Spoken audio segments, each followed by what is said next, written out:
शहर के बीचों बीच एक छोटे से फ्लैट में सावित्री रहती थी। उम्र कोई 35-36 साल की होगी।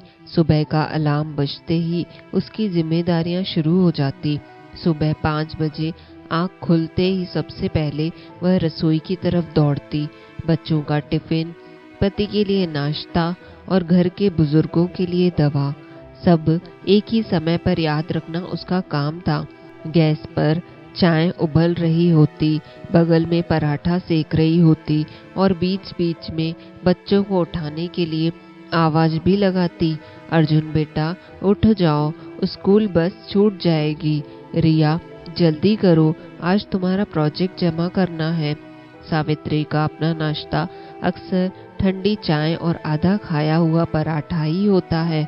बच्चों को तैयार करके पति को ऑफिस भेजकर वह खुद भी भागते भागते अपनी नौकरी के लिए निकलती। वह एक प्राइवेट कंपनी में अकाउंटेंट असिस्टेंट थी।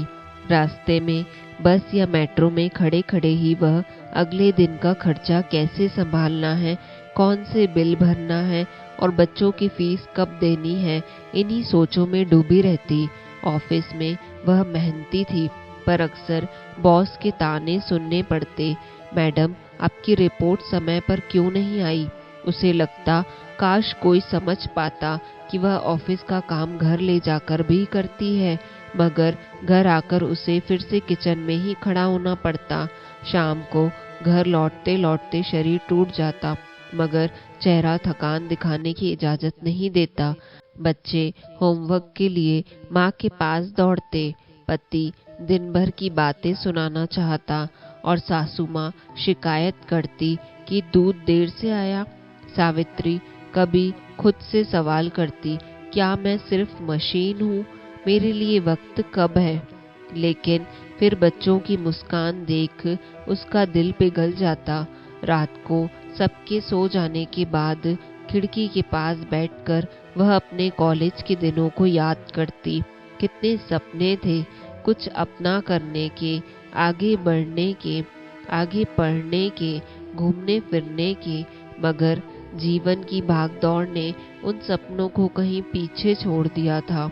एक दिन ऑफिस से लौटते समय सावित्री ने मेट्रो में एक पोस्टर देखा, खुद के लिए भी जियो, क्योंकि खुश माँ ही परिवार को खुश रख सकती है। यह पढ़कर उसे लगा जैसे किसी ने उसके दिल की बात कह दी हो। उस रात उसने तय किया कि चाहे कितनी भी व्यस्तता हो, वह रोज आधा घंटा सिर्फ अपने लिए निकालेगी। कभी किताब पढ़ेगी, कभी गाने सुनेगी, कभी डायरी लिखेगी। धीरे धीरे उसने महसूस किया कि उसका तनाव कम होने लगा। बच्चे भी खुश रहने लगे, क्योंकि माँ अब थोड़ी मुस्कुराती दिखती थी। पति ने भी गौर किया कि सावित्री अब सिर्फ परिवार के लिए नहीं, बल्कि अपने लिए भी जी रही थी। सावित्री की जिंदगी हजारों लाखों औरतों की झलक दिखाती है, जो अपने सपनों और इच्छाओं को दबाकर परिवार और काम के बीच पिस जाती है। लेकिन सच्चाई यह है कि अगर औरत खुद को भूल जाएगी तो परिवार भी अधूरा रह जाएगा। हर औरत को यह समझना जरूरी है कि वह सिर्फ माँ, पत्नी या बहू नहीं है, वह सबसे पहले खुद है, और खुद के लिए जीना किसी स्वार्थ से कम नहीं, बल्कि जीवन की सबसे बड़ी ताकत है। यह कहानी हर उस औरत की है जो अपने परिवार के लिए सब कुछ करती है, लेकिन खुद को भूल जाती है। याद रखिए, औरत सबसे पहले इंसान है। अगर वो खुद खुश रहेगी तभी उसका परिवार भी खुश रह पाएगा। अगर आप यह वीडियो देखकर सोच रहे हैं, हाँ यह तो मेरी ही कहानी है, तो मैं आपसे सुनना चाहती हूँ। नीचे कमेंट में अपने अनुभव जरूर साझा करें और मिलकर एक सहायक समुदाय बनाएं। और हाँ, ऐसे ही दिल से जुड़े कंटेंट के लिए चैनल को सब्सक्राइब करना ना भूलें। तो दोस्तों, आज की कहानी में बस इतना ही। आपको हमारी आज की कहानी कैसी लगी कमेंट करके प्लीज़ ज़रूर बताइएगा। अगर आपको कहानी पसंद आई हो तो ऐसी और कहानियों के लिए चैनल पर हमारे साथ बने रहें और हाँ, जिन्होंने चैनल को अभी तक सब्सक्राइब नहीं किया वो जल्दी से प्लीज़ चैनल को सब्सक्राइब कर लीजिए।